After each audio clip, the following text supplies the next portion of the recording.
محفل مقاصدہ کا یہ 41واں دور ہے جو آپ کے تعاون سے ہو رہا ہے، اس کے لیے مولانا ظہیر افتخاری صاحب سب کا شکریہ ادا کریں گے۔ اعوذ باللہ من الشیطان اللعین الرجیم، بسم اللہ الرحمن الرحیم، الحمد للہ الذی ہدانا لہذا وما كنا لنهتدي لولا ان هدانا الله لقد جاءت رسل ربنا بالحق والصلاة والسلام على رسول الثقلين جد الحسن والحسین محبوب رب المغربین والمشرقین جد الحسن والحسین ابی القاسم محمد وآلہ الطیبین الطاہرین المعصومین ولعنۃ اللہ علی اعدائہم اجمعین من الآن الى قیام یوم الدین، اما بعد فقد قال اللہ سبحانہ تبارک وتعالی فی کتابہ المجید وفرقانہ الحمید وهو اصدق القائلین وقولہ الحق۔ بسم اللہ الرحمن الرحیم، انا اول بیت وضع للناس للذی ببکۃ مبارکا وہدی للعالمین۔ محترم صدر اور شعراء کرام، مومنین اعظام، سلام علیکم۔ جس قرآن کی آیت کو میں نے عنوان تقریر کے طور پر آپ کے سامنے پڑھنے اور تلاوت کرنے کا شرف حاصل کیا ہے، اس میں ارشاد رب العزت ہو رہا ہے کہ ان اول بیت وضع للناس، سب سے پہلا گھر اور سب سے پہلا مکان جو لوگوں کے لیے بنایا گیا وہ سرزمین مکہ پہ بنایا گیا، جو بابرکت ہے، ببرکت مبارکن، وہ بابرکت ہے، برکت والا ہے، وہدی للعالمین۔ اور اس گھر کی ایک خصوصیت اور خاصیت یہ ہے کہ وہ عالمین کے لیے جو ہے وہ رحمت، عالمین کی ہدایت کرتا ہے، وہدی للعالمین۔ دیکھیے کعبے کو پروردگار نے ہدایت کے لیے پہلے تو یہ فرمایا کہ وضع للناس، ظاہر ہے کہ جو لوگ کعبے میں آ رہے ہیں اور جن لوگوں کے لیے جو بعد میں ہدایت حاصل کریں گے یا آنے والے زمانے میں ہدایت حاصل کریں گے، ان سب کو کعبے کی طرف سجدہ کرنا ہوگا۔ تو کعبہ جو ہے وہ صرف ایک ذات اور ایک مذہب اور ایک فرقے اور ایک قوم کے لیے نہیں ہے، بلکہ دنیا میں جتنی قومیں ہیں جب وہ ہدایت حاصل کریں گی تو ان کو کعبے کی طرف رخ کرنا پڑے گا اور تسلیم کرنا پڑے گا۔ کعبہ ہدایت کرتا ہے، وہدی للعالمین۔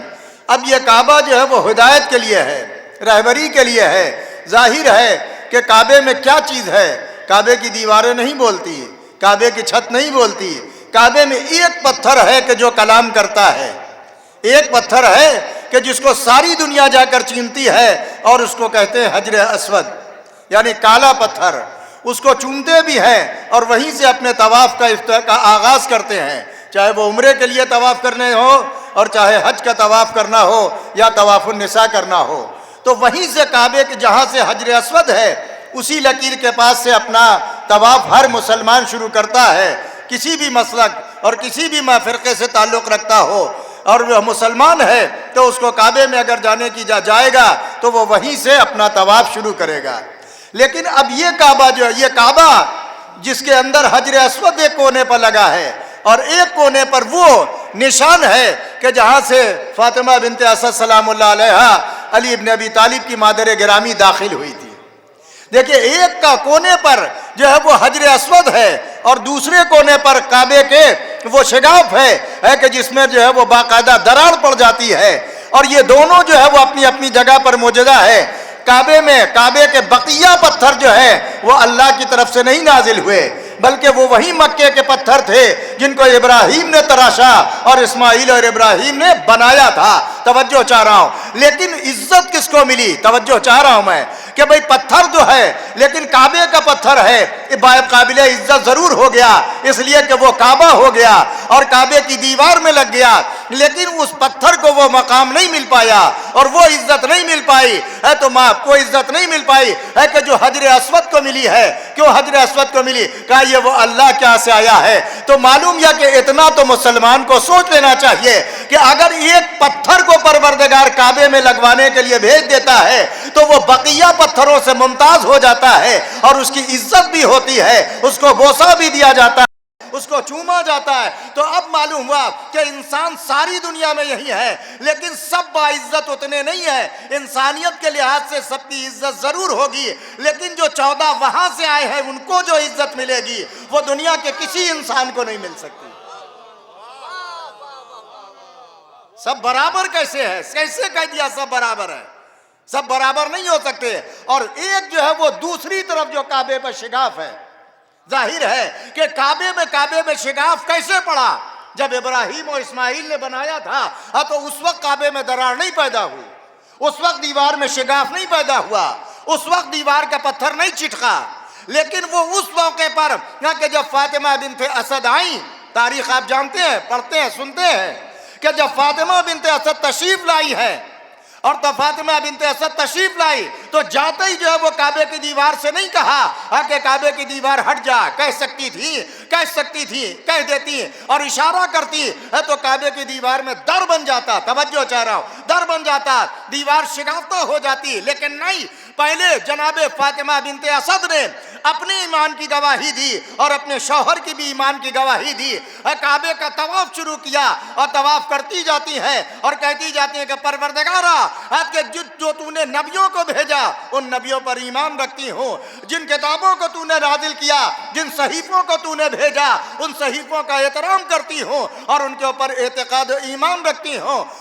لیکن جب نبیوں کا واسطہ دیا دیوار میں در نہیں بنا، لیکن جب جو وہ کتابوں کا واسطہ دیا لیکن دیوار میں نہیں در بنا، انبیاء کا واسطہ دیا لیکن دیوار میں در نہیں بنا. لیکن جب اتنا کہنا تھا کہ پالنے والے اس بچے کا واسطہ کہ جو میرے شکم کے اندر ہے میری مشکل کو آسان کر دے، بس اتنا جناب فاطمہ بنت اسد کا کہنا تھا کہ ایک مرتبہ دیوار چٹکی اور کعبے کی دیوار میں در بن گیا اور فاطمہ بنت اسد کو اشارہ ہوا، آپ کعبے کے اندر چلی گئی. سوچو کہ جو معلوم ہوا کہ فاطمہ بنت اسد یہ بتا رہی ہے کہ جب میں مادر علی ہوں، میں نے انبیاء کا واسطہ دیا میری مشکل آسان نہیں ہوئی، میں نے صحیفوں کا واسطہ دیا میری مشکل آسان نہیں ہوئی، لیکن جب میں نے مشکل کشا کا واسطہ دیا تو دیوار میں در بن گیا، میں محفوظ مقام پہ پہنچ گئی. ارے جب مادر علی کی دعا جب تک علی کا واسطہ نہ دیا ان کی مشکل نہ آسان ہوئی تو تمہاری کیا حیثیت ہے کہ بغیر علی کے تمہاری دعا قبول ہو جائے گی؟ اگر چاہتے ہو تو مشکل آسان ہو تو علی کو کہنا پڑے گا یا علی علی پکارنا پڑے گا.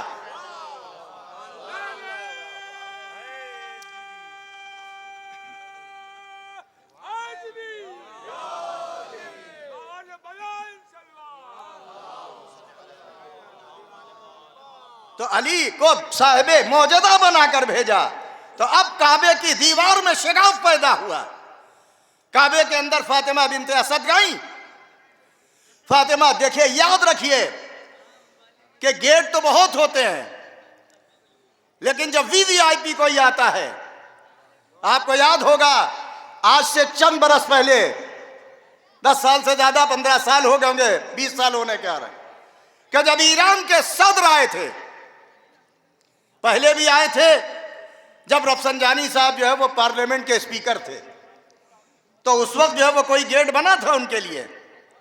بھئی آصفی امام باڑے کا جو گیٹ ہے اسی گیٹ سے ان کی کاریں اندر آئی تھی، اسی گیٹ سے سیڑھیاں چڑھ کر اور اس کے بعد جو ہے وہ مسجد کے اندر گئے تھے اور جہاں جماعت جمعہ ہوتی ہے وہاں تقریر کی تھی. یہ سب آپ کو یاد ہوگا، مجھے بھی یاد ہے، میں ایران میں پڑھتا تھا، میں نے ٹی وی پہ دیکھا تھا اس وقت، آپ حضرات یہاں موجود تھے.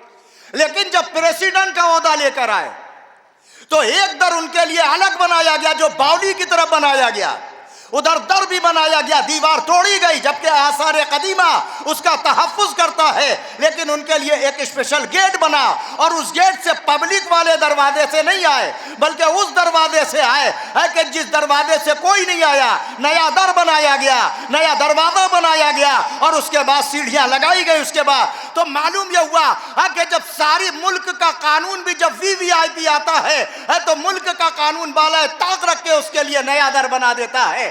تو کعبے میں بھی جو آ رہا ہے وہ عام کوئی مہمان نہیں آ رہا ہے، حاجی عام مہمان ہوتے ہیں. یہ VVIP گیسٹ آ رہا ہے کہ جو محمد کا جز ہے، جو علی کا جو محمد کا جز ہے، اور جس کو پروردگار نے اپنے نور سے پیدا کیا ہے. جب اس کو بھیجا تو کعبے کے عام دروازے سے نہیں بلایا، اس لیے کہ کعبے کے دروازے سے تو بدھ بھی گئے تھے، بدھ بھی آئے تھے، اور کافر بھی گئے تھے، کافر بھی باہر نکلے تھے. لیکن علی جس دروازے سے گئے اور جس دروازے سے واپس آئے وہ VVIP کا دروازہ تھا. اس سے پہلے نہ اس سے کوئی گیا اس دروازے سے، نہ اس سے بعد اس کوئی دروازے سے گیا. تو یہ علی کی فضیلت ہے یا نہیں؟ تو یہ علی کی فضیلت ہے. اور علی ابن ابی طالب کا یہ معجزہ بھی ہے. اچھا ٹھیک ہے، مہمان آیا چلا جاتا ہے، لیکن اور دروازہ چن دیا جاتا ہے. جو گیٹ لکڑی کے بنائے جاتے ہیں وہ اتار لیے جاتے ہیں. لیکن یہ کن لوگوں کے لیے ہوتا ہے کہ جن کی منزل جو ہے وہ قبر کے بعد ختم ہو جاتی ہے. توجہ چاہ رہا ہوں. منصب جو ہے وہ اقتدار میں ہارنے نہ آنے کے بعد، الیکشن ہارنے کے بعد یا حکومتوں کا تختہ پلٹ دینے کے بعد ان کا اقتدار بھی ختم ہو جاتا ہے.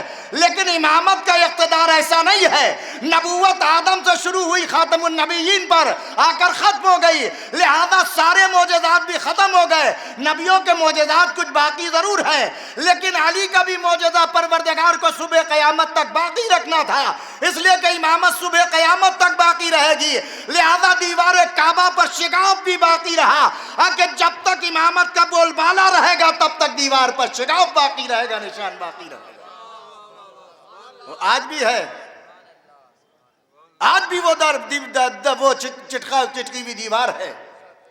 پردہ کعبے کا ڈال دیا جاتا ہے، لیکن کچھ دن کے بعد جب وہ کعبہ حج کے زمانے میں جب خلاف بدلا جاتا ہے تو اس وقت جو ہے وہ کعبے کا وہ پردہ اونچا کیا جاتا ہے. بہت سے لوگوں کے پاس وہ تصویریں ہیں دن دوپہر کی جس میں رانگا بھرا جاتا ہے، اور رانگے کے ذریعے سے اس کو چھپانے کی کوشش کی جاتی ہے. اب یہ کیا کہیے گا کہ باپ اور بیٹے کے دو معجزے دنیا میں زندہ ہے. توجہ چاہ رہا ہوں. ایک معجزہ خاک فیفا کے اندر پروردگار نے رکھا جس میں حسین کے خون کی تاثیر ہے کہ ہر سال جو ہے وہ روز عاشورہ وہ سرخ ہو کے بتاتی ہے کہ دیکھو حسین کا خون کا جو ہے وہ خاک کربلا میں آج بھی زندہ ہے، اور وہ سرخ ہو کے بتاتی ہے کہ اس کا جو ہے وہ خاک کے اندر حیات ہے. اور ایک معجزہ علی ابن ابی طالب حسین ابن علی یعنی حسین کے والد علام امیر المومنین کا معجزہ ہے. اور یاد رکھو کہ 1400 سال میں بنی امیہ آئے، بنی عباس آئے، علی کے دشمن آئے، خوارج آئے، نہروان والے آئے، سب اپنے اپنے مغل سلاطین آئے. دشمنان اہل بیت جو ہے وہ اپنے حدم و خشم کے ساتھ دفن ہو گئے، لیکن نہ باپ کے معجزے کو کوئی مٹا سکا، نہ بیٹے کے معجزے کو کوئی باقی مٹا سکا. باپ کا معجزہ جو ہے وہ کعبے کی دیوار پہ باقی ہے، اور بیٹے کا معجزہ خاک کربلا پہ باقی ہے نہیں؟ یہ باقی ہے. ہدایت اور رہبری کے لیے یہ دو بہت بڑی چیزیں ہیں.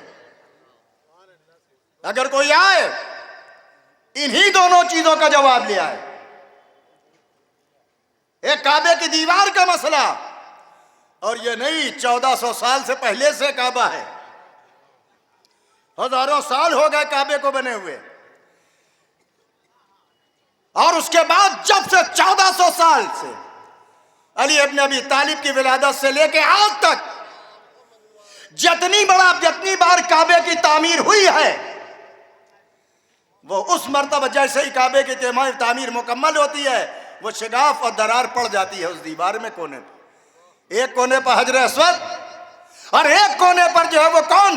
علی کے جس مادر گرامی جس راستے سے گئی تھی اس راستے پر نشان باقی ہے. اور یاد رکھیے کہ حجر اسود بولتا ہے، ہدایت کرتا ہے.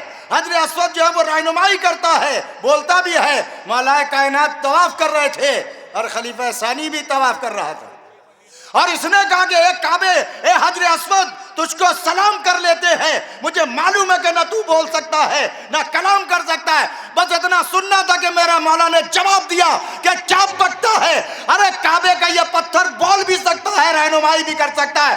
دادا نے دعویٰ کیا تھا سید سجاد کی امامت کی گواہی دے کر, بتا دیا کہ میرے دادا نے کہا تھا کہ کعبے کا پتھر حجر اسود بول سکتا ہے. آج میری امامت کی گواہی دے کر بتا رہا ہے کہ کعبے کا پتھر حجر اسود گواہی بھی دے سکتا ہے, بول سکتا ہے. لیکن ہر ارے غیرے کے لیے نہیں بولتا کعبہ, ہر ارے غیرے کے لیے نہیں بولتا. پتھر ضرور ہے, جان ضرور ہے, لیکن بولتا کس کے لیے ہے؟ بولتا تھا جب امامت کا مسئلہ آتا تو بولتا ہے. تو معلوم یہ ہوا کہ پتھر بھی یہ آواز دے رہے کہ ہم پتھر ہو کر امام کی معرفت رکھتے ہیں, اور تم ہم پتھروں سے بھی زیادہ بدتر ہو کر امام کی معرفت نہیں رکھتے.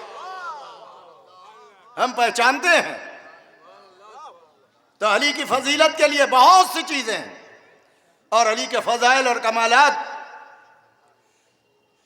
کی تعداد اتنی زیادہ ہے کہ پیغمبر نے خود فرمایا تھا کہ تمام اشجار قلم میں تبدیل ہو جائے, اور تمام سمندر روشنائی میں بدل جائے, اور تمام اشجار قلم بن جائے, اور پتیاں کاغذ بن جائے, ورق بن جائے, لیکن کوئی علی کے فضائل کو لکھنا چاہے تو علی کے فضائل کو نہیں لکھ سکتا.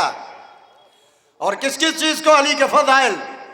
بھائی علی نے کوئی ایسا گوشہ جو فضیلت کا ہو, جو کمال کا ہو, جو خوبی کا ہو, جو اچھائی کا ہو, جو بہترین صلاحیت کا معاملہ, علی نے اس کو اجاگر نہ کیا ہو. علی ہر ایک کی مدد کرتے ہیں, علی ہر ایک کی نصرت بھی کرتے ہیں, پردے میں رہ کے بھی مدد کرتے ہیں. اور علی نے ہر فضیلت کو اجاگر کیا, اور ہر فضیلت کو بام عروج تک پہنچایا. علی نے خطابت بے نظیر ہے, شاعری علی کی بے نظیر ہے, اس کا کوئی جواب نہیں لا سکتا. فقاہت علی کی فقاہت کا کوئی مقابلہ نہیں کر سکتا. علی مفسر قرآن ہے. علی نے جو تفسیر بیان کی ہے ویسی تفسیر کوئی نہیں بیان کیا. علی کے پاس علم ما کان و ما یکون تھا, سب کچھ تھا. اب لوگ کہہ دیتے ہیں کہ ساری چیزیں بس آخر کلام میں یہ کہا جاتا ہے کہ آپ علی کو حد سے زیادہ بڑھا دیتے. ہمیشہ یاد رکھو بڑھایا اس کو جاتا ہے کہ جس کے اندر کوئی کمی ہے. ارے جب میرے مولا میں کوئی کمی ہے ہی نہیں تو بڑھاؤں گا کیسے؟ بڑھایا وہی جاتا ہے کہ جس کے اندر کمی ہو, جس کے اندر کچھ کھوٹ ہو. سونا ہوتا ضرور, لیکن سونا 22 کیرٹ کا ہے تو اس کو زیادہ معیار کا سونا بنانے کے لیے 16 کیرٹ 18 کیرٹ کا بنایا جاتا نہیں بھائی. تو معلوم یہ ہوا کہ اگر پیتل کو کیا بنا دیجئے گا 18 کیرٹ کا سونا نہیں بن سکتا. تو معلوم ہوا کہ سونا ہونا شرط ہے تبھی تو اس میں کیرٹ بنے گا. اب میرا مولا اہل بیت کے چاہنے والے اہل بیت ایسا سونا ہے کہ جس میں کچھ ملایا نہیں جا سکتا ہے. یہ اہل بیت کو جو چاہنے والے سلمان و ابو ذر ہیں یہ کم کیرٹ کا سونا ہے. ان کو امامت کے کھاتے سے کچھ دے دیا جاتا ہے کہ تاکہ ان کا معیار زیادہ بلند ہو جائے اور ان کو زیادہ اعلیٰ معیار کا علی کا چاہنے والا بنایا جاتا ہے. اور وہ فضیلتیں اور وہ کمال مولا کائنات کو نے اپنے چاہنے والوں کو دیا کہ جس کی دنیا نظیر اور مثال نہیں پیش کر سکتی. سلمان, ابو ذر, مقداد, عمار یاسر, ترما ابن عدی, کمیل ابن زیاد اسدی, ان سب کے حالات پر یہ تو آپ کو معلوم ہوگا کہ کیسے کیسے علی کے چاہنے والے. لیکن یاد رکھو کہ علی کی محبت کا انہوں نے سودا نہیں کیا. آج جو ہے وہ سولی پر لٹکا دیے گئے اور ان کو قتل کر دیا گیا. قمبر جیسے غلام نے بھی علی کی ولایت کا سودا نہیں کیا. آج لوگوں کو صرف 2 ٹکے کا منصب مل جاتا ہے تو وہ اپنے عقیدے کو بھی بیچ دیتے ہیں, اپنے حیا کو بھی بیچ دیتے ہیں, اور اپنے مذہب و مسلک کو بھی بیچ دیتے ہیں. یہ افسوس کی بات ہے. کیا سلمان و ابو ذر کے سامنے منصب اور عہدے نہیں تھے لیکن انہوں نے اس کی پرواہ نہیں کی, اس کی کوئی پرواہ نہیں کی. اور ظالموں کی آنکھوں میں آنکھیں ڈال کے بات کی، اور جو بھی سامنے آیا اس سے ولایت علی کے بارے میں سودا نہیں کیا، کیونکہ پیغمبر کی حدیث تھی، سب کے سامنے ہے، ہم آپ کو بھی بیان کر دے رہے ہیں۔ آج 1400 سال کے بعد بھی جو ولایت علی کے اوپر کمنٹ کرے گا، جو ولایت علی کے اوپر ناجائز تبصرہ کرے گا، جو فضائل علی کے اوپر تنقید کرے گا، جو ولایت علی کے اوپر تبصرہ کرے گا، ہمیں اس کے لیے کچھ نہیں کہنا، بس صرف یہ ہے کہ وہ اپنے نسب کا کھنگالے گا خود اور اپنے حسب و نسب کا اعلان کرے گا، اپنے حسب و نسب کا اعلان۔ پیغمبر نے کیا نہیں کہا؟ کل میں دیکھ رہا تھا ایک نئی روایت نظر سے گزری، نئی میرے لیے تھی، حدیث تو روایت تو حدیث تو پرانی ہے، حدیث قدسی۔ حدیث قدسی اس کلام کو کہتے ہیں کہ ایک میٹر تو خدا کا ہے، لفظیں نبی کی ہوں گی یا جبریل یا ملک کی ہوگی، اس کو کہتے ہیں حدیث قدسی، کلام الہی اس کو بھی کہا ہے۔ قرآن وہ ہے کہ جیسے نازل ہوا تھا، جو لفظیں ہیں اور میٹر دونوں خدا کا ہے۔ حدیث قدسی میں اور قرآن میں فرق یہی ہے، حدیث قدسی میٹر خدا کا، مفہوم خدا کا، لفظیں ملک کی یا جبریل کی یا نبی کی۔ حدیث قدسی جب پروردگار نے بلایا معراج میں پیغمبر اسلام کو، تو جب معراج میں تشریف لے گئے پیغمبر اسلام تو بہت سی باتیں ہوئیں، اور ان باتوں میں ولایت علی کا بھی مسئلہ آیا۔ توجہ چاہ رہا ہوں، ولایت علی کے بارے میں بھی بات ہوئی۔ پردے کے پیچھے جس لہجے میں بات کی تھی وہ بھی علی کا لہجہ تھا۔ تو اس کے بعد پیغمبر نے سے پروردگار نے کہا، مصدر جلال سے کہلوایا، اور جبریل نے جو ہے وہ بتایا کہ پروردگار یہ فرما رہا ہے، لفظ جبریل کی ہے، ملک کی ہے، کہ اگر بس سنیے، اس کے بعد بات ختم کر رہا ہوں، کہ اگر کوئی شخص جو ہے وہ اتنی عبادت کرے کہ سوکھ کے ایک مشک کے مانند اس کی چمڑی ہو جائے اور اس کا بدن ہو جائے، لیکن اگر اس کے دل میں ولایت علی نہیں ہے تو میں اس کو جنت کی خوشبو بھی نہیں سونگھنے دوں گا، اور اس کو اپنے آسمان کا سایہ بھی نصیب نہیں ہونے دوں گا۔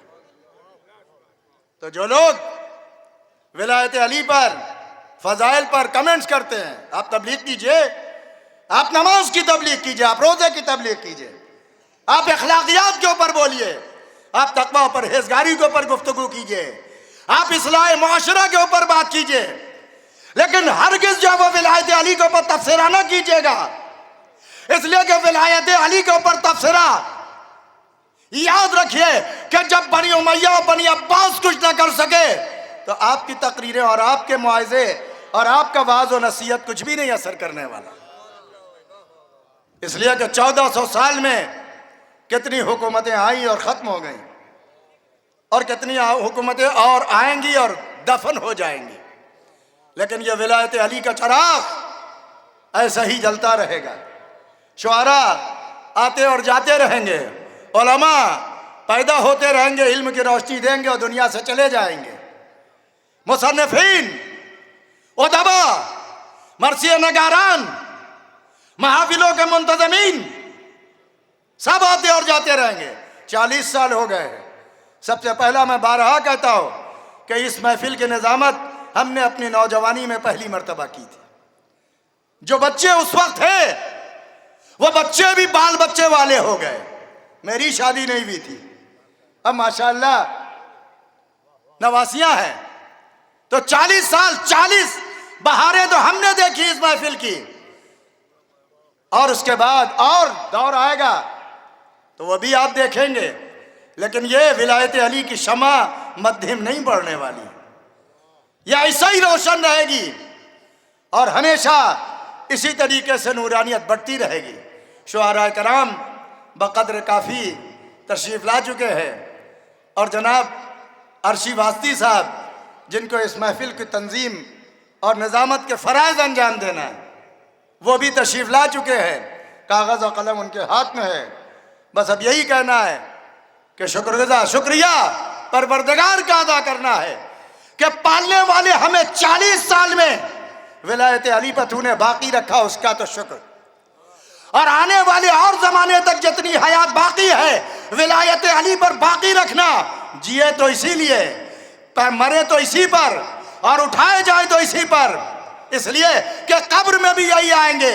اور اسی لیے شاعر نے کہا تھا، فیض آباد کے شاعر تھے عرشی واسطی صاحب، ان کا نام اچھی طریقے سے جانا، نام بھول رہا ہوں، انہوں نے کیا بہترین کہا تھا کہ آئے علی لہد میں لہد جگمگا اٹھی، آئے علی لہد میں لہد جگمگا اٹھی، نقشہ بدل گیا میرے کچے مکان کا۔ دیبل فیض آبادی کے کلام میں نے بنگلور میں سنا تھا اس کو، کہ آئے علی لہد میں لہد جگمگا اٹھی، نقشہ بدل گیا میرے کچے مکان کا، ان میں سے کسی ایک کے دامن کو تھام لو، کردار کا لباس ہے، کردار کا لباس ہے سب ایک تھان کا، ان میں سے کسی ایک کے دامن کو تھام لو، کردار کا لباس ہے سب ایک تھان کا۔ اب بس آخر میں آپ تمام حضرات کا شکریہ، لیکن ایک شکوہ ضرور ہے، ہم یہ دیکھ رہے ہیں ادھر چند برسوں سے کہ ہماری ملت میں کچھ محفلوں سے آنے میں دلچسپی کم ہوتی جا رہی ہے۔ یہ اچھا سلوگن نہیں ہے، یہ اچھے اشارے نہیں ہیں۔ آپ کیا جواب دیجیے گا آنے والی نسل کو؟ یاد رکھیے کہ میں جاتا ہوں امریکہ اور لندن اور دوسرے ممالک میں، لوگ یہی کہتے ہیں کہ مولانا جن لوگوں نے، جن ماں باپ نے اپنے بچوں کو محفل و مجلس سے دور رکھا، انہی کی بچے جو ہیں وہ غلط راستوں پہ جا رہے ہیں، اور انہی کے لڑکے سب سے زیادہ، لڑکیاں بگڑی ہوئی ہیں۔ بس اس سے زیادہ کچھ نہیں کہنا ہے۔ اس محفل کو غنیمت جانیے، اس فرش کو غنیمت جانیے۔ ہماری تقریریں اگر ریپیٹیشن ہے تو کہیے کہ مولانا اس موضوع پہ بولیے، اگر تقریر میں کوئی کمی ہے تو آئیے کہیے مولانا اور محنت کیجئے، آپ اس موضوع پہ بولیے، اس موضوع پہ تقریر کیجئے، ہم کو یہ سننا ہے۔ لیکن آپ بھی ہوم ورک کر کے آئیے۔ اگر آپ ہوم ورک کر کے نہیں آئیں گے تو خطیب بھی سوچے گا کہ جو سکہ چل رہا ہے وہ چلاتا رہے گا۔ کہتے نہیں ہیں کہ جب تک دودھ بکتا ہے تب تک دہی نہیں جماتا ہے۔ ظاہر ہے تو آپ کو بھی اپنی اسٹڈی کرنا پڑے گی، تیاری کرنا پڑے گی۔ اپنے بچوں کو لائیے، اور بچوں کی دلچسپی کے لیے اسی لیے آتش بازی کا بھی انتظام جو ہے وہ کئی برس سے چل رہا ہے، اسی میں لائیے، بچوں کو بتائیے یہ محفل کیوں ہوتی ہے، کیوں آج اخبارات میں برابر چھپتا ہے کہ چوتھے امام، چوتھے خلیفہ حضرت علی کی ولادت ہے۔ آپ کے اخبارات زیادہ نہیں ہیں، آپ کے جو ہے وہ مخالف فرقے کے اخبارات زیادہ ہیں۔ یہ تو آپ کے اخبارات، جو آپ کے اخبارات کہتے ہیں، دو اخبار، صحافت ہو اور اودھ نامہ ہے، دو ہی اخبار آپ کے، آگ ہے۔ اس میں بھی جب دوسرے کی نیوز آتی ہے تو ہم پڑھتے ہیں دیکھ کہ صاحب خلیفہ چہارم حضرت علی کی ولادت کی تاریخ ہے 13 رجب۔ کیا بچہ سوچے گا؟ ہندی میں کیا پڑھے گا؟ سوشل میڈیا پہ کیا ہے پڑھے گا؟ تو آپ کو اپنے بچوں کے عقائد کو سب سے زیادہ مستحکم کرنا ہے تو ان محفلوں مجلس میں لائیے اور اپنے بچوں کے عقیدے کو مستحکم کیجئے اور مضبوط کیجئے، ورنہ آنے والی تاریخ کبھی آپ کو معاف نہیں کرے گی۔ کیا جواب دیجئے گا؟ چھٹے امام نے یہی کہا تھا کہ بادروا اولادکم بالحدیث قبل ان یسبقکم المرجع۔ اپنے بچوں کو ہماری حدیثیں رٹا کے یاد کر دینا اگر تاکہ گمراہ فرقے والے ان کے مذہب، ان کے ذہن پر قبضہ نہ کرنے پائے، برین واش نہ کر پائے۔ قدم قدم پر ولایت علی، یہ جو ہمیں گھٹی میں پلایا گیا، یا علی کہو بیٹا، گرنے لگو، پھسلے پیر تو یا علی کہو۔ یہ نعرہ حیدری، یہ علی کے نعرے آج بچے کیوں لگاتے ہیں؟ یہ یاد رکھتا ہے، یہی بتاتا ہے کہ علی کوئی شخصیت تھی کہ جو بچانے والا ہے، جو مشکل میں آنے والا ہے۔ تو جب بچے کو معلوم ہوگا کہ علی وہ تھے کہ جنہوں نے 1,24,000 نبیوں کی مدد کی، تو میرا مولا عظیم تھا، میرا مولا گریٹ تھا، اور میرا مولا بہت عجیب پرسنالٹی کا مالک تھا۔ تو ہمیں کب معلوم ہوگا؟ جب ہم بچوں کو محفلوں میں لائیں گے اور مجلسوں میں لائیں گے، فضائل سنیں گے اور ان کو بیٹھا لیں گے، ان کو ادب و تہذیب سکھائیں گے۔ تو اسی لیے کہنا پڑتا ہے کہ یہ محفلیں اور یہ مجلسیں جو ہے وہ ہماری تہذیب و ادب کا گہوارہ ہے۔ بس میری یہی پہ گزارش ختم ہوتی ہے اور دعا کرتا ہوں کہ پروردگارہ جن لوگوں نے اس محفل میں دام درہم سخنے مدد کی ہے ان کے کاروبار و روزگار میں برکت عطا فرما، جو ملازمت میں ہیں ان کو ترقی عطا فرما، جو بچے اور بچیاں امتحانات دے رہے ہیں ان کو امتحانات میں اچھے نمبروں سے کامیابی عطا فرما، جو گزر چکے ہیں اس محفل کے منتظمین یا اس محفل کے ڈونر حضرات ان کو جوار مولائے کائنات میں جگہ عطا فرما اور ان کے درجات کو عالی کرنا۔ وآخر دعوانا الحمد للہ رب العالمین۔